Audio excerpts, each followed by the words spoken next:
We are now on air. Time for a total takeover. It's finally here. Welcome to a new episode. It's about to go down. Good morning and God bless. Yours truly, Dan Adams, a.k.a. the Soulful Conservative, DA and the prosecutor, coming to you live once again from the Political Heat Studios, a.k.a. The Vehicle. And first and foremost, giving honor to God, to my Lord and Savior Jesus Christ, for allowing me to see another day. And may God continue to bless you and yours as you go about your day. Well, hot off the presses, ladies and gentlemen, as I was watching the end of the Ozarks last night, I was checking my feed and my email, and looks like the opinion to overturn Roe v. Wade was leaked. And I guess they're trying to get to the bottom of who actually leaked this opinion.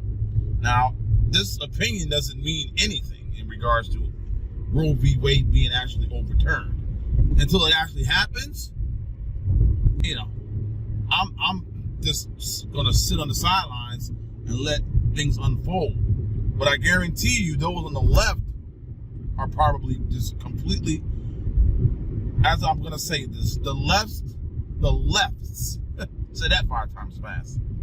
The left's very foundation may be about to crumble. Because Roe v. Wade, ladies and gentlemen, is the epicenter of leftism. Roe v. Wade, it is the crown jewel of the left and the mainstream media, because the mainstream media is the left. Like I said, looks like the Supreme Court is adamantly and fervently trying to find out who leaked said opinion, but does it mean anything in regards to an actual overturn of Roe v. Wade. I'm just, like I said, I'm going to sit on the sidelines and just let things unfold, and we will see what happens. Now, I want to apologize for yesterday's episode. Became basically a video clip blitz. I did record, as I normally do, on the way into the 9 to 5, but there was no audio. Don't know what happened, but technology and us living in an imperfect world with things being made by imperfect people, this is what happens. So there you go. But I am coming to you today, and I want to talk about what I talked about yesterday and the continuation of the left's hysteria of Elon Musk purchasing Twitter.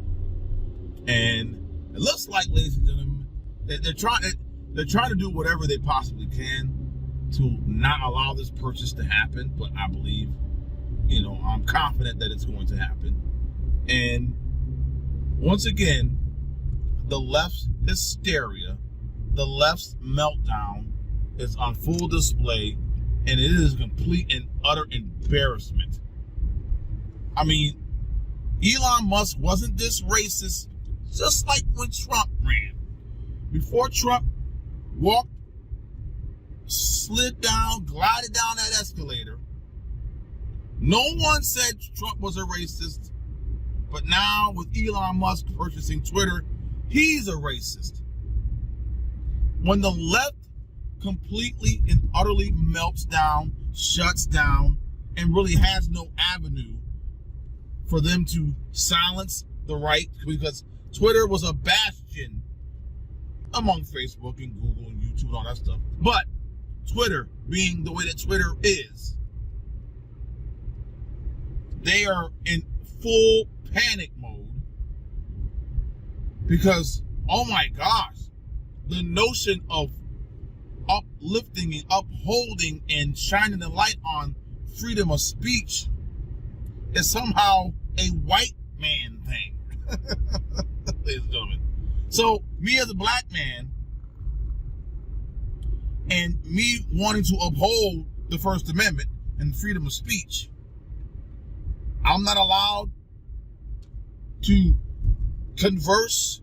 I'm not allowed to be in advocate for free speech, for the freedom of speech. As a black man, I'm not allowed into the arena for freedom of speech. When you have nut jobs like Sonny Huston from The View talking about that Twitter is nothing but a arena for single white men. What are you talking about? This is what happens when you do not have an argument of any kind or a semblance of an argument to put forth to even come close. I mean, even come close, ladies and gentlemen, to, I guess, eloquently stating what you mean, ultimately having the facts, the truth, the statistics behind you to further your argument. So when you go on national television and say Elon Musk is a racist, when you go on national television and say Twitter is nothing but an arena for single white men, I'm really trying to understand the hysteria. I'm really trying to break down this meltdown of the left. Like many people have been saying, if Jeff Bezos, Bill Gates, even Zuckerberg or the Alphabet Mafia, if they happen to have purchased Twitter, none of this complete and utter meltdown would be happening. They would be cheering and applauding said purchase by Jeff Bezos, Bill Gates, Zuckerberg, the Alphabet Mafia, or anyone that is a leftist. But seeing that we know that Elon Musk is not a conservative, excuse me, by any stretch of the imagination, the fact that he wants to bring censorship to an end on Twitter, that is where the cut and the divide happened. And racism and being called a racist is the ultimate and only playbook of the left when you either do not agree with them or you somehow put the kibosh on whatever plans they had in place. That's just the ultimate finding and fact finding, if you want to go down that route. And you as a leftist, you as a Democrat, or you as an independent, but I'm mainly talking about leftists and Democrats. If you could somehow put in the comment section why your prominent pundits and mainstream media is in an utter tizzy because Elon Musk purchased Twitter. Knowing that this man is not a conservative, but yet he is an upholder of the First Amendment and freedom of speech, which you would have thought the left would be behind, but no, we know this not to be true. They, as I stated earlier, they know that Twitter has been the one button silencer of the right or anyone that they disagree with. Just gonna wait for how everything pans out. I said they're saying 3 to 6 months should take to have this purchase fully enacted. We'll see, ladies and gentlemen. Well, I want to go ahead and move on to another story, and it has to do with an op-ed opinion piece in the Washington Post written by the so-called Republican Jennifer Rubin. And I'm paraphrasing here. I just happened to see a snippet from Fearless with Jason Whitlock and Delano Squires. Basically, she wrote a piece about, in regards to, that the GOP is no longer a party. It is a white, and let me get this straight. Let me make sure I'm saying this correctly. The GOP is no longer a party, a political party, but they now follow white nationalist Christianity or white Christian nationalism.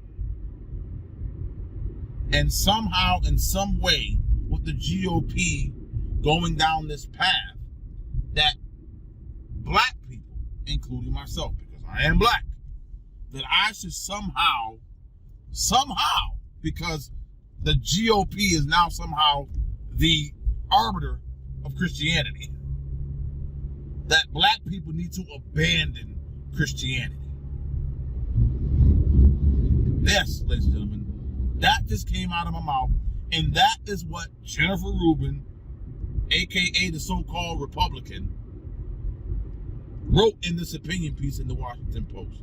Go look it up, go read it, and you get from it what you get from it. And if you want to put something in the comment section, go right ahead. Come on back and say, hey, I read that, Dan. This is what I feel. But for her to go down this path, obviously, her whole life revolves around the political spectrum and the political arena. And for her, and if she claims that she's a Christian, to make a statement or go down this path, that is just utter blasphemy, ladies and gentlemen. If she was an actual God-fearing, accepting Jesus as her personal savior Christian, she wouldn't even have thought about writing a piece like this. But the climate that we're in today, it is allowed. And I guarantee you, some of her leftist minions piled on and supported this nonsense. Now, I don't know about you, but I went on her. I found a clip of all individuals, but he did have an issue with Democrats, Malcolm X. And I think ultimately, ladies and gentlemen, let me go ahead and play this small clip featuring Malcolm X and his take on white Democrats. Roll the clip. There are many whites who are trying to solve the problem, but you never see them going under the label of liberals. That white person that you see calling himself a liberal is the most dangerous thing in the entire Western Hemisphere. He's the most deceitful. He's like a fox. And a fox is always more dangerous in the forest than the wolf. You can see the wolf coming. You know what he's up to. But the fox will fool you. He comes at you with his mouth shaped in such a way that even though you see his teeth, you think he's smiling. And you take him for a... So yes, ladies and gentlemen, this is where we're at in today's society. And I am hoping, ultimately praying, that Jennifer Rubin one day gets down on her knees and repents and asks God for his forgiveness for writing a story, op-ed, opinion piece that slanders, besmirches, and blasphemes Christianity.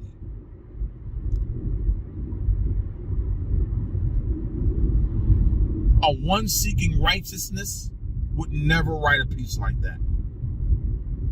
I'm just saying, that is my opinion, and that is what I believe. Now, let's go ahead, and this show isn't all about politics. I want to talk about sports for just a second, and it's just a minute or two. Real quick, Steeler Nation. If you happen to be part of the Steeler Nation, as I am, what do you think about this year's draft? And what do you think about the Steelers taking University of Pittsburgh quarterback Kenny Pickett as their first pick? I'm all for it. I'm all in. If this gentleman, and they are already saying and talking and bringing up his disadvantages, small hand, blah, blah, blah, all this crap. I want this this young man to ultimately succeed because, number one, he's playing for the Steelers, das Pittsburgh Steelers. But just to prove the naysayers wrong, because that is me in a nutshell, proving the naysayers wrong. Been about it all my life and will continue the rest of my life, proving the naysayers wrong. So, like I said, Steeler Nation, if you want to put something in the comment section, go right ahead. Let's go ahead and move on to the White House Correspondents' Dinner that happened over the weekend. And I saw a tweet from oh my God, here we go. No, it was a New York Times reporter. I was about to say Washington Post, but no. It was a New York Times reporter who was all up in arms and in a tizzy, scared out of her britches. The fact that no one at this particular dinner, even though you had to be vaccinated, boosted, well, I think vaccinated at least, but many were vaccinated, boosted, and you had to have a negative COVID test that day in order to attend. But she felt in her mind, with everyone all bunched up as in years past, because ultimately we do have to get back to normalcy. She was just and just frightened and just she was just didn't want to breathe. She was just bunched up against all these different people. She was just, oh my gosh, all these people and blah blah blah blah blah. I don't want to breathe. And then she amended her tweet saying, let me just state this. Number one, it was my job. I needed to be there. Number two, she made the comments about everyone being vaccinated, boosted, negative COVID test, blah, blah, blah. And then she said, I'm sorry that I caused such a fervor. Didn't mean to cause any fear amongst my, what's the word I'm looking for? Her fellow White House correspondent dinner attendees. Do what you do, live your life, something like that. I'm paraphrasing. So everyone, and then Mama commented on it, which was, it went from the spectrum of, if you were that scared, why did you go? To obviously, you should have wore a mask. Oh my gosh, they just spread COVID. This is where we're at, ladies and gentlemen. And 2+ years later, we're still going down this avenue of as if it's 2020. Okay, it isn't, ladies and gentlemen. Let's get over it. It's time to move on. We have, if you want to call it, they're not vaccinations. We have COVID shots, boosters, therapeutics like ivermectin, hydroxychloroquine, and all these other vehicles that are at our disposal to combat COVID. It is time to move on from the fear. It is time to move on from the sheer just, I'm not going to be able to continue on with life because of COVID. And that's where some of these individuals still are 2 years later. They're individuals who do not want to hang around with people who haven't gotten the COVID shot or boosted. And that means their own families. And you have individuals who are still, as I said and just stated, thinking it's March of 2020. And especially with Fauci last week, flip-flopping Fauci, flip-flop Fauci, as we all know. We're in the endemic phase of COVID. No, we're not. Yes, we are. No, we're not. Yes, we are. No, we're not. This is the gentleman that we have been following. Well, I should say, haven't been following. Yours truly, and those with common sense haven't been following. But he has been put as the figurehead for COVID.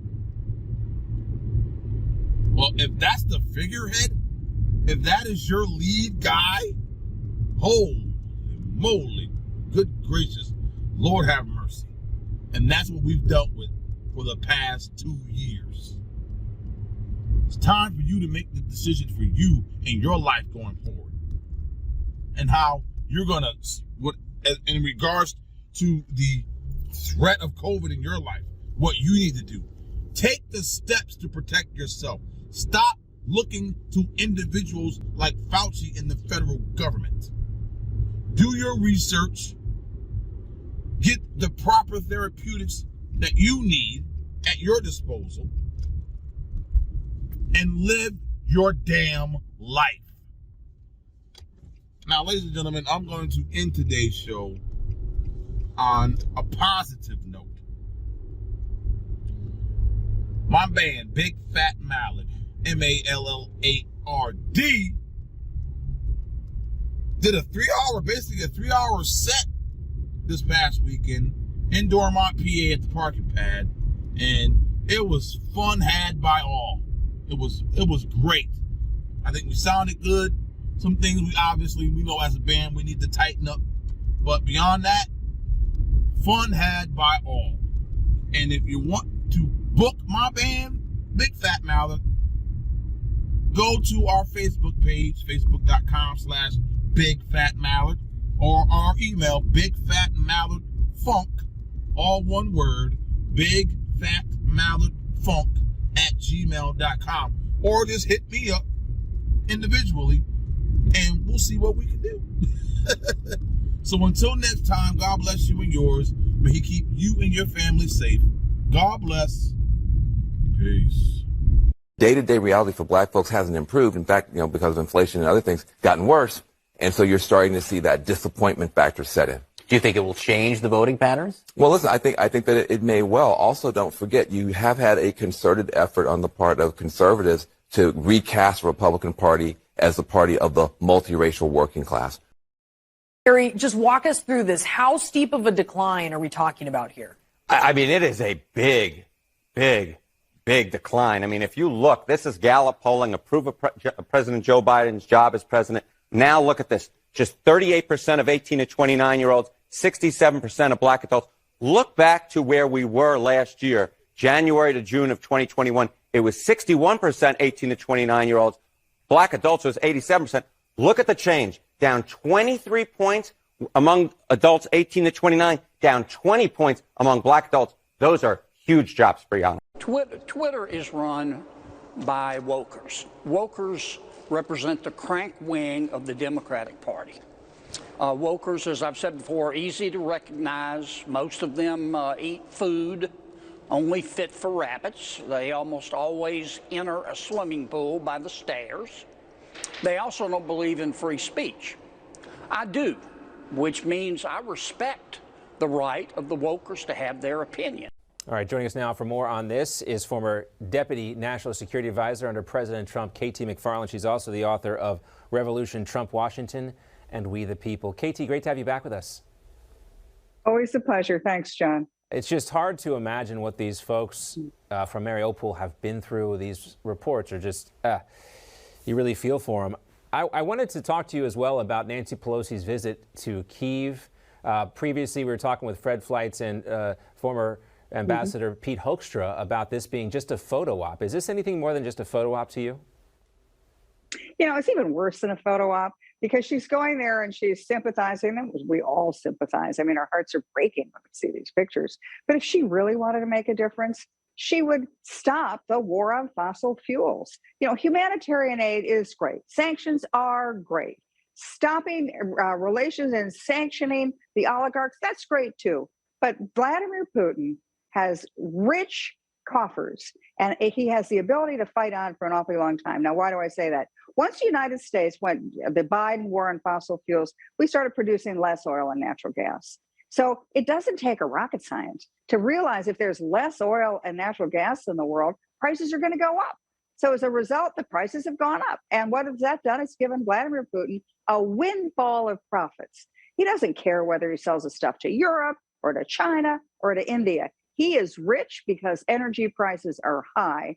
He's getting more than $1 billion a day of revenues from these high oil and natural gas prices, and they continue to remain high. He continues to get those windfall profits. He continues to fund a very expensive war. Yeah, you got to fight this from every possible angle, and releasing the potential of American energy would be one of those ways that Nancy Pelosi and Democrats could fight if they really wanted to. I wanted to also ask you about the Russian people and what they're hearing from Vladimir Putin. The Wall Street Journal reporting that Kremlin leaders and state media have been warning Russians now that the war with Ukraine is just the start and that they should anticipate a bigger global war. What do you make of this? Well, a lot of what the Russians are saying, they're terrific spin meisters in their own country. And so, for example, the Russian foreign minister yesterday, he talked about the nobility of this cause, that Ukraine is run by a bunch of fascist thugs. And they have told their people, this is a noble cause. We are going to Ukraine and we are going to get rid of these Nazi thugs, the same way your grandparents got rid of the Nazi thugs during World War II.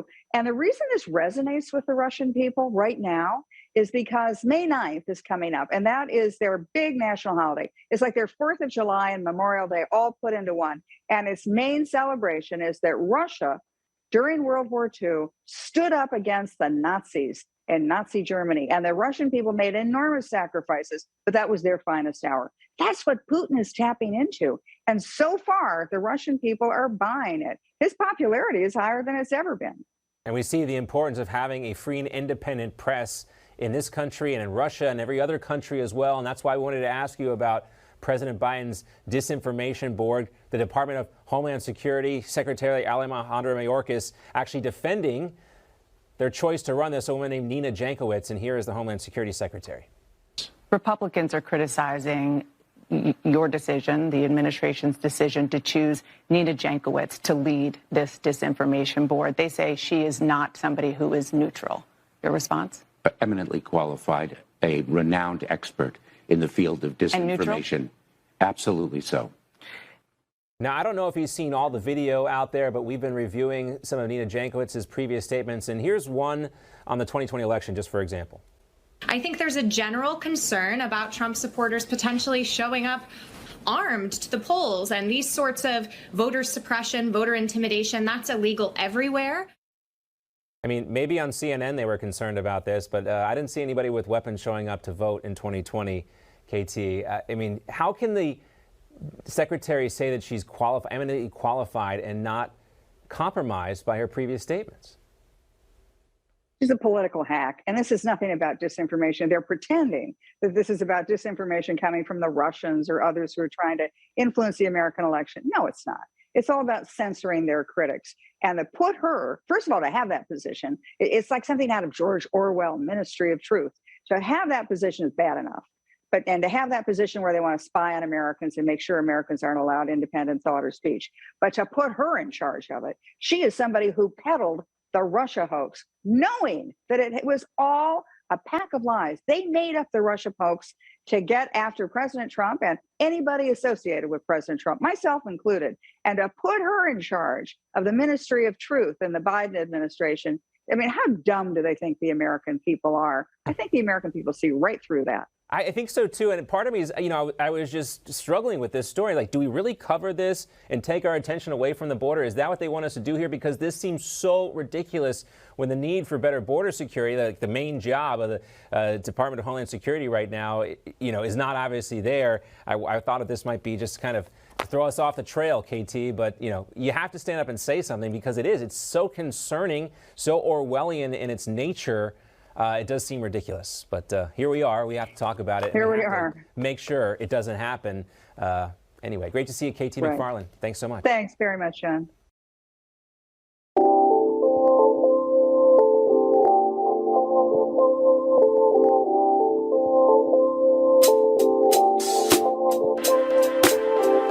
Straight from the soul. Straight from the soul.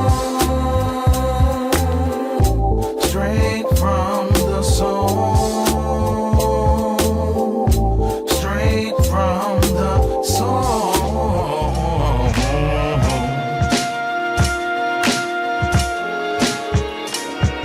May the force be with you, my young apprentice. The judge has arrived. I'm reading your sentence. Guilty on all counts. Don't know what's so for. hip-hop's about. But I'll make it loud and clear so you can hear. There's no time to fear any opinions or interruptions. Terum is on the production. It's time for the love to shine, bringing you a newfound clarity. Kills the disparity, never overlooking the charity that these rhymes and beats can reach those troubled ones in the streets. Looking for artificial compassion through drugs and gangs, it's all the same. Giving you that false sense of hope. Won't be there when you reach for the hope. Keep searching.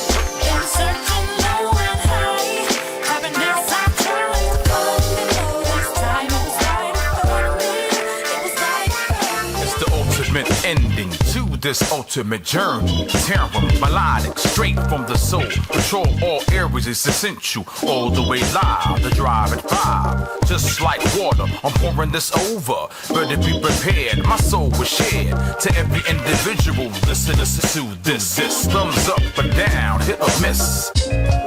Straight from the soul. Album.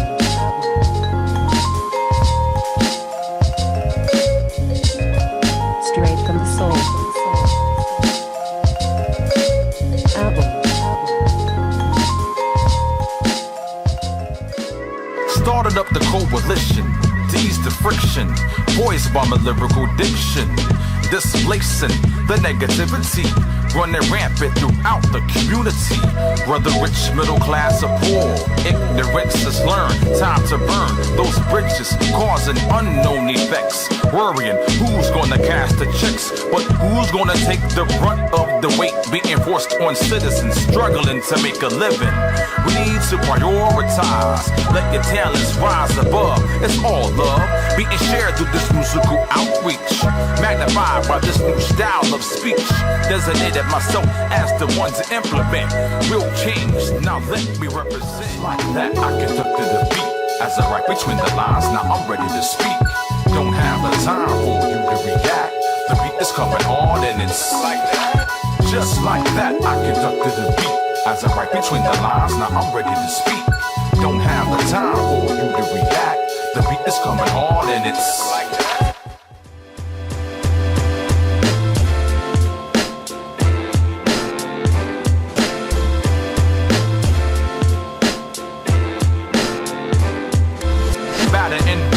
The battle at hand, it will take a hypnotist for you to understand. Like keys on the baby grand, the polar opposite is here to grab hold and represent. The overseers, we don't have time for the debate. The overseers, melodic and set it straight. The overseers, along with terror, can't wait. The overseers.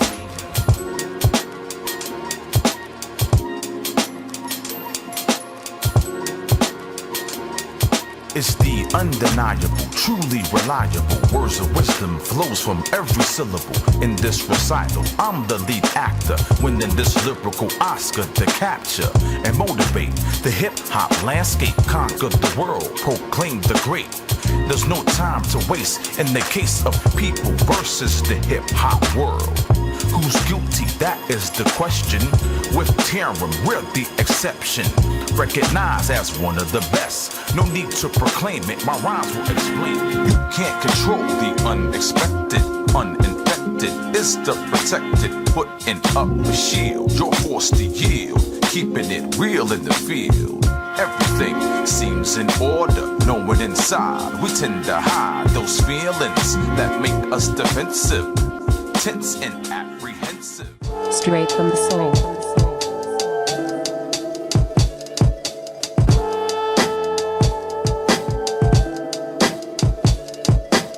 Microphone check 1, 2, the one who gives you more. Now you're waiting for an encore. Many blessings, results from the lessons learned from the past, feel the force from the blast. Let me gather my thoughts, reminiscing on the wars I fought with mom and dad, brothers and sisters. On the corner with friends, it extends from the first step you took, first word you spoke. Now I'm going for broke with the release of my album, Straight from the Soul. Look looking to take control over the entire hip-hop landscape. Curtis Blow brought you the breaks. Break it down in terms that you will learn. Doing multiple sets to feel the burn. Turn the radio on, I tend to yawn, cause I don't hear anything original. Played out, mundane, identical. No soul, no funk, no jazz. Elimination of abstract creation. Sometimes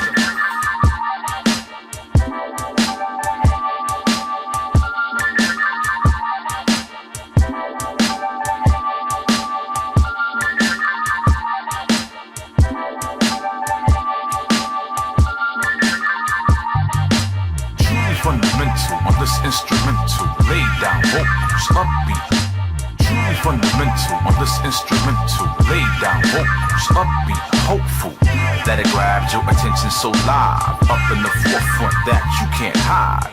Up to you to decide if you're gonna take the heat, face down defeat. Designated, never predicated, major label, delayed it, independent.